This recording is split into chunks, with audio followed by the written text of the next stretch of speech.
Hello everyone, welcome to HVS studies. तो दोस्तों, आज की इस वीडियो में एसएससी CHSL एग्जाम की बात करेंगे। तो 25 मई 2022 को जो पहली शिफ्ट है उसके लिए जो एक्सपेक्टेड क्वेश्चंस हो सकते हैं, आज हम उनको इस वीडियो में कवर करेंगे। मोस्ट रिपीटेड क्वेश्चंस होंगे जो कि बार बार आपके एसएससी CHSL के एग्जाम में पूछे जाते हैं। और जल्द ही आपको अभी कुछ ही टाइम में जो 25 मई की 2022 की पहली शिफ्ट रहेगी उसकी एनालिसिस की वीडियोस भी प्रोवाइड कराई जाएंगी। एग्जाम बेस्ड क्वेश्चंस रहेंगे। अगर वीडियो आपको पसंद आए, वीडियो को लाइक करें, शेयर करें, चैनल को सब्सक्राइब कर लें। पहली शिफ्ट में जिन भी लोगों का एग्जाम है आज की, वो सभी उनको जो भी क्वेश्चन याद हों वो कमेंट बॉक्स में जरूर टाइप करें, जिससे कि बाकी स्टूडेंट्स की मदद हो सके। तो चलिए वीडियो स्टार्ट करते हैं, देखते हैं पहला क्वेश्चन क्या है। तो हमारा पहला क्वेश्चन है, during whose reign foreign traveller Abdul Razzaq came to India. तो अब्दुल रजाक जो कि एक फॉरेन ट्रैवलर थे, वो भारत आए थे किसके शासन के टाइम पे? तो हमारा आंसर हो जाएगा देवराया सेकंड। देवराया सेकंड जो थे, इनके शासन के टाइम पे, इनके कार्यकाल के टाइम पे अब्दुल रजाक जो थे ये भारत आए थे। तो फॉरेन ट्रैवलर्स जो इंडिया आए थे उससे रिलेटेड आपको 100% किसी ना किसी शिफ्ट में क्वेश्चन देखने को मिलेंगे। अब अगर फॉरेन ट्रैवलर्स की बात करी जाए तो पहले ये देख लेते हैं कि देवरायन सेकंड जो थे ये कौन सी डायनेस्टी के रूलर थे। तो संगम डायनेस्टी के एक रूलर रहेंगे। और जो ट्रैवलर थे अब्दुल रजाक, ये आए थे, ये एक ट्रैवलर रहेंगे पर्शियन और ईरानियन। और ये कहाँ पे आए थे? तो ये विजयनगर में आए थे। अब जो दूसरे ट्रैवलर रहेंगे वो रहेंगे फाहीन। एग्जाम में बहुत ज़्यादा पूछे जाते हैं। तो ये भारत आए थे किसके शासन के टाइम में? विक्रम आदित्य के टाइम में, जिनको कि चंद्रगुप्त सेकंड के नाम से भी जाना जाता है। हुएन सेंग भी काफ़ी ज़्यादा एग्जाम में पूछे जाते हैं। ये किसके शासन के टाइम में आए थे? तो ये हर्षवर्धन जो थे उनके टाइम में आए थे। इब्न बतूता भी आपसे एग्जाम में ज़रूर पूछे जाएंगे। ये किसके शासन में आए थे? तो ये मोहम्मद बिन तुगलक के शासन में आए थे। मेगस्थनीज आपको पता होगा ये किसके शासन में आए थे? ये चंद्रगुप्त मौर्य के शासन में आए थे। थॉमस रॉय आए थे जहांगीर के शासन के टाइम में और 1615 में ये आए थे। तो ये कुछ ट्रैवलर्स हैं जो कि भारत आए थे, इंडिया आए थे, और ये एग्जाम में आपको ज़रूर देखने को मिलेंगे। आप इनको कहीं पे नोट भी कर सकते हैं। अगला क्वेश्चन देखते हैं हमारा, who has been selected for Saraswati Samman 2020। तो सरस्वती सम्मान 2020 के लिए किसको सेलेक्ट किया गया, किसको दिया गया ये सम्मान? 2020 का पूरा करंट अफेयर और 2021 का पूरा करंट अफेयर, ये दोनों सालों के करंट अफेयर आपको चैनल पे तैयार कराए जाएंगे। क्योंकि आपके एग्जाम के लिए कुछ भी चीज़ ऐसी नहीं छूटेगी जो कि आपके एग्जाम में पूछी जाए आपको हमारे चैनल पे ना मिले। तो सब टॉपिक आपको कवर कराए जाएंगे। सरस्वती सम्मान 2020 में किसको दिया गया? तो हमारा आंसर हो जाएगा शरण कुमार लिम्बेल। शरण कुमार लिम्बेल को सम्मानित किया गया है सरस्वती सम्मान 2020 से। अगर सम्मानों की यहाँ पे बात करी गई है तो कलिंग रत्न सम्मान होता है एक, वो किसको दिया गया है? तो आंध्र प्रदेश के करंट टाइम में गवर्नर रहेंगे विश्वभूषण हरिचंदन। इनको सम्मानित किया गया है कलिंग रत्न सम्मान 2020 से। BBC Indian sportsman of the year award किसको दिया गया था? कोनेरू हम्पी को इससे सम्मानित किया गया है। ये एक भारतीय चेस प्लेयर रहेंगे। BBC life time achievement award दिया गया है अनुज जॉर्ज को, जो कि एक इंडियन एथलीट हैं। गांधी पीस प्राइज रहेगा 2020 का, ये दिया गया है शेख मुजीबुर रहमान को, जो कि बांग्लादेश से रिलेटेड रहेंगे। व्यास सम्मान 2020 से सम्मानित किया गया है प्रोफेसर शरद पगेर को। साहित्य गौरव सम्मान 2021 से सम्मानित किया गया है रमेश पोखरियाल को। ये कौन रहेंगे? तो ये फॉर्मर एजुकेशन मिनिस्टर रहेंगे इंडिया के। अब अगले क्वेश्चन पे बढ़ने से पहले हम आपको बताना चाहते हैं एसएससी CHSL एग्जाम 2022 के लिए एक्सपेक्टेड रिपीटेड क्वेश्चंस की हमने एक ई बुक लॉन्च करी है, जो कि सिर्फ आपको 39 रुपीज में प्रोवाइड कराई जा रही है। इंपॉर्टेंट क्यों रहेगी? क्योंकि हमारी टीम के द्वारा मोस्ट इंपॉर्टेंट जो 700 प्लस 700 से ज्यादा एक्सपेक्टेड क्वेश्चंस आपके छाटे गए हैं आपके एग्जाम्स के लिए, जो एग्जाम्स में पूछे जा सकते हैं, जिसमें कि जो 2021 का एग्जाम हुआ है आपका, उस पे बेस्ड जो क्वेश्चंस है, जो प्रीवियस ईयर के क्वेश्चंस हैं, वो भी आपको एंड में प्रोवाइड कराए गए हैं। तो 24 मई से लेके 10 जून के बीच में जो आपका एग्जाम होगा उसके लिए ये जो ई बुक रहेगी बिल्कुल गेम चेंजर रहेगी। मोस्ट इंपॉर्टेंट क्वेश्चन सेलेक्ट करके आपको प्रोवाइड कराए गए हैं। तो अगर आप इंटरेस्टेड हो तो लिंक आपको डिस्क्रिप्शन में मिल जाएगा, आप डिस्क्रिप्शन में जाके इसको बाय कर सकते हैं। पेमेंट करने के बाद आपको पेज पे कुछ टाइम के लिए रुकना है, वहीं पे आपको फाइल मिल जाएगी, वो आपको डाउनलोड कर लेनी है। अगर आप डाउनलोड नहीं कर पाए किसी कारण की वजह से, तो ये हमारी जीमेल आईडी, आप इस पर डायरेक्टली मेल कर सकते हैं। Yaosang festival is celebrated in which state of India. तो फेस्टिवल से रिलेटेड भी क्वेश्चन काफ़ी पूछे जाते हैं। तो ये कौन सी स्टेट का एक फेस्टिवल रहेगा? तो हमारा आंसर हो जाएगा मणिपुर। मणिपुर स्टेट का एक फेस्टिवल रहता है। मणिपुर स्टेट की अगर बात करी जाए तो मणिपुर के करंट टाइम में चीफ मिनिस्टर हैं एन बीरेन सिंह, गवर्नर रहेंगे ला गणेशन, कैपिटल हो जाएगी इम्फाल। इसको जाना जाता है लैंड ऑफ ज्वेल्स के नाम से। बाउंड्री किस किस स्टेट से लगती है? नागालैंड, मिजोरम, आसाम और म्यांमार। म्यांमार कंट्री रहेगी, 3 स्टेट से लगती है और 1 कंट्री से। ट्राइब्स की बात करी जाए तो मैथी, पंगन्स और नागा, ये 3 फेमस ट्राइब्स हैं मिजोरम स्टेट की। जो मैथी ट्राइब है ये मेनली सेलिब्रेट करती है योसोंग फेस्टिवल को, तो ये योसोंग फेस्टिवल मैथी ट्राइब से ही रिलेटेड रहेगा। केबुल लमजाओ नेशनल पार्क मणिपुर में लोकेटेड है। सिरोही नेशनल पार्क रहेगा और लोकटक लेक भी है मणिपुर में। मणिपुर स्टेट बना था 27 अमेंडमेंट एक्ट के थ्रू 1997 में। Which ruler build the cave temples of Ellora? तो इलोरा जो केव टेम्पल्स हैं वो किसके द्वारा बनवाए गए थे? तो हमारा आंसर हो जाएगा राष्ट्रकूट। राष्ट्रकूट जो है इनके द्वारा, एक रूलर रहेंगे, इनके द्वारा इलोरा केव्स के जो टेम्पल्स हैं वो बनवाए गए थे। अगर यहाँ बात करी जाए तो केव टेम्पल्स जो रहेंगे इलोरा और अजंता दोनों केव्स के जो लोकेटेड हैं वो हैं औरंगाबाद डिस्ट्रिक्ट महाराष्ट्र में, और ये बनवाए गए राष्ट्रकूटा रूलर के द्वारा। ये जो टेम्पल रहेंगे ये वर्ल्ड फेमस टेम्पल्स हैं। क्यों वर्ल्ड फेमस टेम्पल रहेंगे? क्योंकि वर्ल्ड हेरिटेज मॉन्यूमेंट्स में इनको शामिल किया गया है यूनेस्को के द्वारा 1983 में। Which of the following countries will host the FIFA Women's World Cup 2023?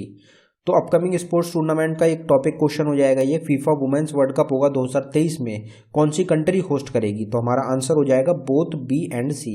तो ऑस्ट्रेलिया और न्यूजीलैंड ये 2 कंट्रीज रहेंगी, ये दोनों मिलके होस्ट करेंगी फीफा वुमेन्स वर्ल्ड कप 2023 का। अब यहाँ पे अपकमिंग स्पोर्ट्स की बात करी गई तो विंटर ओलंपिक है 2022 का, वो होगा बीजिंग चाइना में। एशियन गेम्स होंगे 2022 के चाइना के अंदर। समर ओलंपिक होगा 2024 में पेरिस के अंदर। फीफा वर्ल्ड कप होगा 2022 का कतर के अंदर, और एग्जाम में बहुत बार पूछा जाता है। आईसीसी क्रिकेट वर्ल्ड कप होगा 2023 का इंडिया में। वुमेन्स क्रिकेट वर्ल्ड कप होगा 2022 का न्यूजीलैंड में। हॉकी वर्ल्ड कप रहेगा 2023 का इंडिया में। रग्बी वर्ल्ड कप होगा फ्रांस के अंदर 2023 का। खेलो इंडिया यूथ गेम्स 2021 के होंगे हरियाणा में। 2021 में नहीं हो पाए कोरोना वायरस की वजह से, तो ये 2022 के लिए पोस्टपोन हो चुके हैं। Where is the headquarter of national institute of homeopathy located? तो नेशनल इंस्टीट्यूट से रिलेटेड क्वेश्चन आ गया यहाँ पे कि नेशनल इंस्टीट्यूट ऑफ होम्योपैथी कहाँ पे लोकेटेड है? तो हमारा आंसर हो जाएगा कोलकाता। कोलकाता जो कि कैपिटल है वेस्ट बंगाल की, वहाँ पे हेडक्वार्टर रहेगा नेशनल इंस्टीट्यूट ऑफ होम्योपैथी का। अब अगर कुछ नेशनल इंस्टीट्यूट्स की बात कर ली जाए जो एग्जाम्स के लिए इंपॉर्टेंट रह सकते हैं, तो सेंट्रल लेदर रिसर्च इंस्टीट्यूट कहाँ पे लोकेटेड है? चेन्नई में। National institute of mental health and neuro sciences कहाँ पे है? बेंगलोर में। Indian institute of soil science कहाँ पे है? भोपाल में। इंडियन इंस्टीट्यूट ऑफ पेट्रोलियम है देहरादून में। Indian institute of animal welfare है फरीदाबाद में। इंस्टीट्यूट ऑफ फूड सिक्योरिटीज है गुरुग्राम में, इंपॉर्टेंट रहेगा एग्जाम के लिए। नेशनल इंस्टीट्यूट है रूरल डेवलपमेंट का हैदराबाद में, ये भी एग्जाम के लिए इंपॉर्टेंट रहेगा। शुगर इंस्टीट्यूट है कानपुर में। डेयरी इंस्टीट्यूट है करनाल हरियाणा में। जो पिछला आपका एग्जाम हुआ था CBT 1 का, उसमें ये क्वेश्चन पूछा गया था। नेशनल डिफेंस एकेडमी जिसको कि NDA भी बोला जाता है रहेगा पुणे में।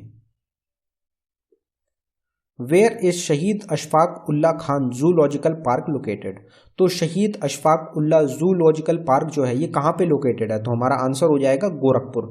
ये आपको पता ही है उत्तर प्रदेश में, लेकिन उत्तर प्रदेश में भी सिटी रहेगी गोरखपुर, जहाँ पे लोकेटेड है शहीद अशफाक उल्ला खान जूलॉजिकल पार्क। तो ये उत्तर प्रदेश स्टेट की यहाँ पे बात रहेगी। तो उत्तर प्रदेश के करंट टाइम में चीफ मिनिस्टर हैं योगी आदित्यनाथ। उत्तर प्रदेश की गवर्नर हैं आनंदीबेन पटेल। कैपिटल हो जाएगी लखनऊ। दुधवा नेशनल पार्क रहेगा। नेशनल चंबल सेंचुरी रहेगी। पिलीभट टाइगर रिजर्व है। Nawabganj bird sanctuary, Chandraprabha wildlife century, ये सब लोकेटेड है उत्तर प्रदेश स्टेट में। गोविंद बल्लभ पंत सागर प्रोजेक्ट है जो कि सोनभद्र में चल रहा है, तो ये भी एक इंपॉर्टेंट रहता है, आपसे एग्जाम में पूछ लिया जाता है। बनारस हिंदू यूनिवर्सिटी रहेगी जो कि बनारस वाराणसी में लोकेटेड है। Central drug research institute Lucknow में इसका हेडक्वार्टर है। अलीगढ़ मुस्लिम यूनिवर्सिटी अलीगढ़ में प्रेजेंट है। फतेहपुर सीकरी आपसे एग्जाम में पूछा जाता है, स्टेट पूछी जाती है तो उत्तर प्रदेश हो जाएगी। ताजमहल कहाँ पे? आगरा में रहेगा, आगरा उत्तर प्रदेश में ताजमहल लोकेटेड है। When is the world tuberculosis TB disease day observe? तो वर्ल्ड TB डे कब ऑब्जर्व किया जाता है? तो हमारा आंसर हो जाएगा 24 मार्च को। हर साल 24 मार्च को वर्ल्ड ट्यूबरक्लोसिस डे के रूप में ऑब्जर्व किया जाता है। अब आपको ये पता होगा भी हमने हाल ही में 136 डेज के ऊपर एक वीडियो बनाई है जिसमें कि सारे इंपॉर्टेंट डेज डिस्कस किए गए हैं, तो आप उसको देख सकते हैं। जितने भी टॉपिक्स होते हैं हर एक टॉपिक की आपको सेपरेट वीडियो चैनल पर मिल जाएगी। अब टीबी डिसीज डे से अगर कुछ रिलेटेड बात करी जाए तो 24 मार्च 1882 को जर्मन फिजिशियन और माइक्रोबायोलॉजिस्ट रहेंगे रॉबर्ट कोच, जिनके द्वारा डिस्कवर करी गई थी खोज करी गई थी बैक्टीरियम की। टीबी का जो बैक्टीरियम होता है जिसका नाम रहेगा माइकोबैक्टीरियम ट्यूबरक्लोसिस। आपसे ये भी एग्जाम में पूछा जाता है कि बैक्टीरियम क्या होता है, नाम पूछा जाता है, तो आपका आंसर हो जाएगा माइकोबैक्टीरियम। तो ये जो होता है इसकी खोज करी गई थी रॉबर्ट कोच के द्वारा। इसी कारण की वजह से इस दिन को सेलिब्रेट किया जाता है टीबी डे के रूप में। अगर वर्ल्ड टीबी डे 2021 की आपसे थीम पूछ ली जाए तो क्लॉक इज टिकिंग, ये काफी एक इंपॉर्टेंट थीम रहेगी, आपसे एग्जाम में पूछी जा सकती है। Kunwar Singh was a leader of the revolt of 1857 in which among the following modern state। तो रिवोल्ट ऑफ 1857 से काफ़ी क्वेश्चन बनते हैं। तो कुंवर सिंह जो है उन्होंने लीड करा था कौन सी जगह को 1857 के रिवोल्ट में, तो हमारा आंसर हो जाएगा बिहार स्टेट से लीड करा था कुंवर सिंह ने। अब और भी बाकी काफ़ी सारे लोग होते हैं, काफ़ी सारे लीडर्स रहेंगे जिन्होंने लीड करा था, तो उनको देख लेते हैं जो कि आपसे एग्जाम में पूछे जाते हैं। वैसे तो काफ़ी सारे लीडर्स हैं लेकिन जो एग्जाम में पूछे जाते हैं उनको देखते हैं। तो दिल्ली से लीड करा था बहादुर शाह सेकंड ने, लखनऊ से करा था बेगम हजरत महल ने, कानपुर से करा था नाना साहिब ने, झांसी और ग्वालियर से करा था लक्ष्मीबाई और तात्या टोपे ने, बरेली से करा गया था खान बहादुर खान के द्वारा, इलाहाबाद और बनारस से किया गया था मौलवी लियाकत अली के द्वारा, बिहार से करा गया था कुंवर सिंह। और ये ऐसा नहीं है कि इनमें से कोई इंपॉर्टेंट हो, ये सभी के सभी जितने भी रहेंगे ये सभी मोस्ट इंपॉर्टेंट है और आपको ये एग्जाम में जरूर देखने को मिलेंगे। आप इनको नोट कर लें कहीं पे, 100% एग्जाम में आएंगे। Which of the following is a land locked country, इनमें से कौन सी एक लैंड लॉक्ड कंट्री है। जो आपका 2017 में एग्जाम हुआ था उसमें ये क्वेश्चन पूछा गया था। तो लैंड लॉक कंट्री कौन सी है इनमें से, तो हमारा आंसर हो जाएगा हंगरी जो है एक लैंड लॉक कंट्री रहेगी। बाकी तीनों जो कंट्रीज हैं ये लैंड लॉक कंट्रीज नहीं है। Which of the following atmospheric pollutant is the main cause of acid rain, तो एसिड रेन का जो मेन कॉज होता है जिसकी वजह से एसिड रेन होती है वो क्या होता है, कौन सा एटमॉस्फेरिक पॉल्यूटेंट है, तो हमारा आंसर हो जाएगा सल्फर डाइऑक्साइड। सल्फर डाइऑक्साइड का मेन रोल होता है एसिड रेन में, 60 से 70% जो रोल होता है वो SO2 का होता है, सल्फर डाइऑक्साइड का। अगर इसकी प्रेजेंस की बात करी जाए कि कितना कितना रोल होता है एसिड रेन में, तो एसिड रेन में कौन कौन से एसिड जो होते हैं जो कि मेन रोल प्रेजेंट करते हैं, तो सल्फ्यूरिक एसिड होता है H2SO4, वो 60 से 70% रोल होता है उसका एसिड रेन में। नाइट्रिक एसिड होता है HNO3। आपसे ये नेम भी पूछे जाते हैं कि इसका केमिकल फॉर्मूला क्या है या फिर इसका केमिकल नेम क्या होता है, तो उसकी भी आपको सेपरेट वीडियो चैनल पर मिल जाएगी। 30 से 40% रोल रहेगा। हाइड्रोक्लोरिक एसिड होता है जो कि HCl हम बोलते हैं, उसका भी रोल होता है एसिड रेन में, पर काफ़ी कम होता है क्योंकि HCl जो होता है काफ़ी हार्ड एक एसिड होता है।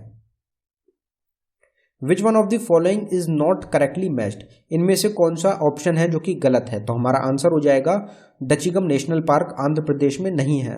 बाकी तीनों ठीक है। दुधवा नेशनल पार्क उत्तर प्रदेश में है, चंद्रप्रभा वाइल्ड लाइफ सेंचुरी दोनों ही हमने पीछे डिस्कस करे हैं उत्तर प्रदेश में। सिमलीपल नेशनल पार्क आपको पता है उड़ीसा स्टेट में है। डचीगम नेशनल पार्क नहीं है आंध्र प्रदेश में, ये जम्मू कश्मीर में है। अब यहाँ पे 4 स्टेट्स की बात हुई है, उत्तर प्रदेश की, उड़ीसा की, आंध्र प्रदेश की और जम्मू कश्मीर की। तो इनके कुछ नेशनल पार्क्स हो गए, कुछ वाइल्ड लाइफ सेंचुरीज हो गई जो कि एग्जाम्स में अक्सर पूछी जाती हैं, उनको एक बार देखते हैं। तो उत्तर प्रदेश से हो गया दुधवा नेशनल पार्क और Chandraprabha wildlife sanctuary. Orissa की अगर बात करी जाए तो Bhitarkanika national park, Simlipal national park, Nandankanan national zoo, Chilka lake century, ये चारों लोकेटेड है उड़ीसा में। जम्मू कश्मीर में दचीगम नेशनल पार्क रहेगा, सलीम अली नेशनल पार्क रहेगा, किश्तवाड़ नेशनल पार्क। अब सलीम अली नेशनल पार्क अलग रहता है और सलीम अली बर्ड सेंचुरी अलग रहती है। यहाँ पे तो सलीम अली नेशनल पार्क आ गया। अगर आपको पता है, हमने पीछे ही डिस्कस करा था कि सलीम अली बर्ड सेंचुरी कहाँ पे लोकेटेड है, तो अगर आपको ध्यान है तो आप कमेंट बॉक्स में टाइप करके बताएं कि कौन सी स्टेट में लोकेटेड है सलीम अली बर्ड सेंचुरी। तो टूरिस्ट के लिए काफ़ी फेमस जगह रहती है, इतना हम आपको बता सकते हैं। आप कमेंट बॉक्स में टाइप करके बताएं कौन सी स्टेट रहेगी। आंध्र प्रदेश में क्या है, तो कसू ब्रह्मानंद रेड्डी नेशनल पार्क रहेगा आंध्र प्रदेश में। इंदिरा गांधी जूलॉजिकल पार्क भी लोकेटेड है आंध्र प्रदेश स्टेट में ही। By whom the attorney general of India is appointed, तो अटॉर्नी जनरल जो है इंडिया के उनको अपॉइंट किया जाता है किसके द्वारा, तो हमारा आंसर हो जाएगा प्रेसिडेंट ऑफ इंडिया। तो भारत के जो प्रेसिडेंट हैं उनके द्वारा अटॉर्नी जनरल ऑफ इंडिया को अपॉइंट किया जाता है। अगर अटॉर्नी जनरल ऑफ इंडिया की बात करी जाए तो 76 आर्टिकल जो है इंडियन कॉन्स्टिट्यूशन का, उसमें बताया गया है कि भारत के एक अटॉर्नी जनरल होने चाहिए। अटॉर्नी जनरल जो होते हैं ये हाईएस्ट लॉ ऑफिसर होते हैं इंडिया के।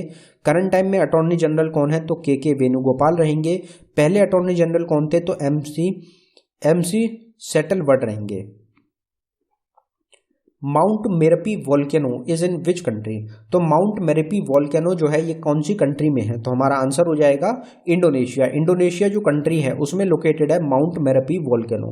इंडोनेशिया की जो कैपिटल थी जकार्ता, वो डूबने की कगार पे आ चुकी है, वो डूबती जा रही है पानी के अंदर। तो इन्होंने हाल ही में अपनी जो कैपिटल है उसको बदल दिया है। तो इन्होंने अपनी एक नई कैपिटल चुनी है, उसको हमने अभी पीछे कल ही अपनी करंट अफेयर की वीडियो में डिस्कस किया था। अगर वो आपको ध्यान हो तो उसको भी आप कमेंट बॉक्स में टाइप करके बताएं।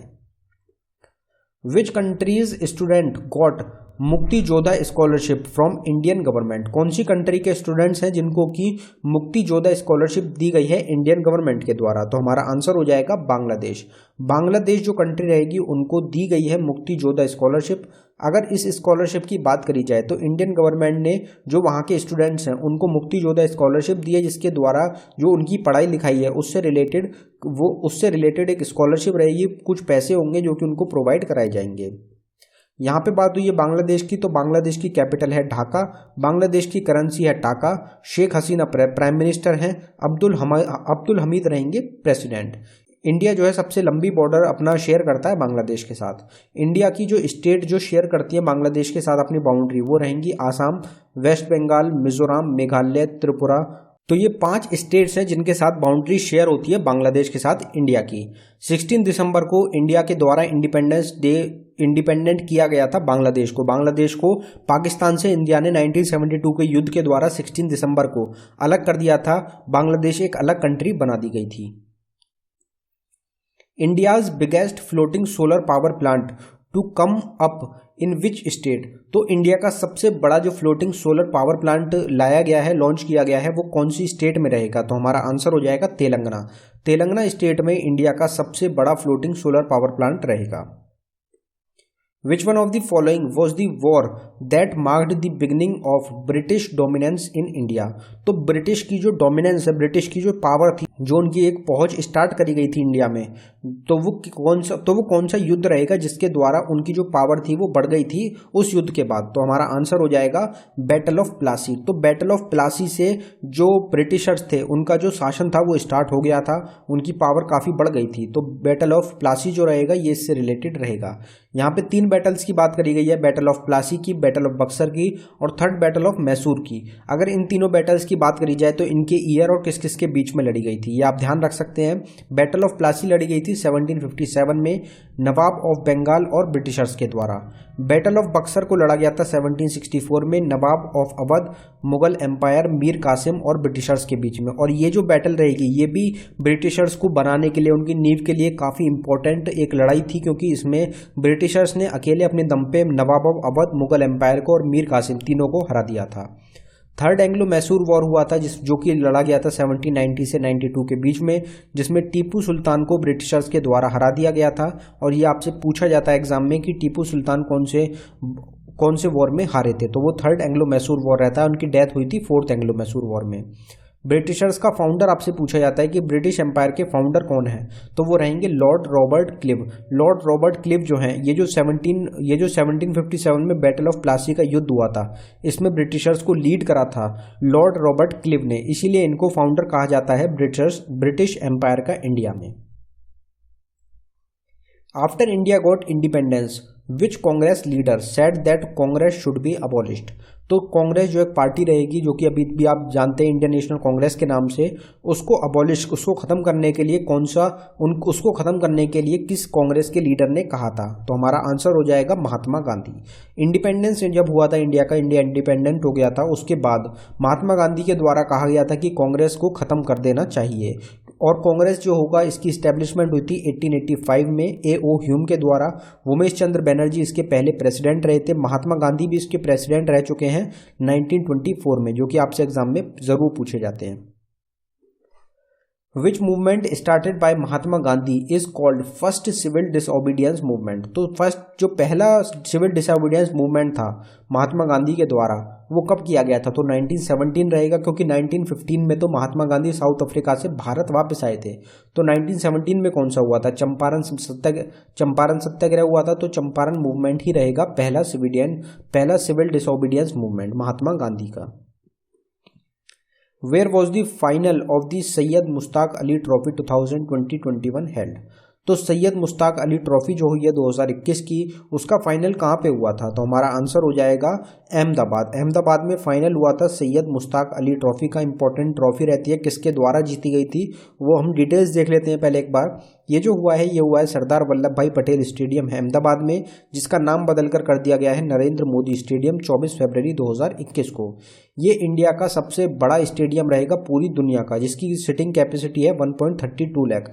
तो इंडिया का ही नहीं बल्कि पूरी दुनिया का सबसे बड़ा क्रिकेट स्टेडियम है ये इस्टेब्लिश हुआ था, इसका काम स्टार्ट हुआ था 1982 में। मेलबर्न क्रिकेट स्टेडियम है ऑस्ट्रेलिया में, जो कि दुनिया का दूसरे नंबर का सबसे बड़ा क्रिकेट स्टेडियम है। सैयद मुश्ताक अली ट्रॉफी हुई है 2021 की, ये जीती गई है तमिलनाडु के द्वारा। इन्होंने हरा दिया था बड़ौदा को, फाइनल में तमिलनाडु जीती थी बड़ौदा को हरा के।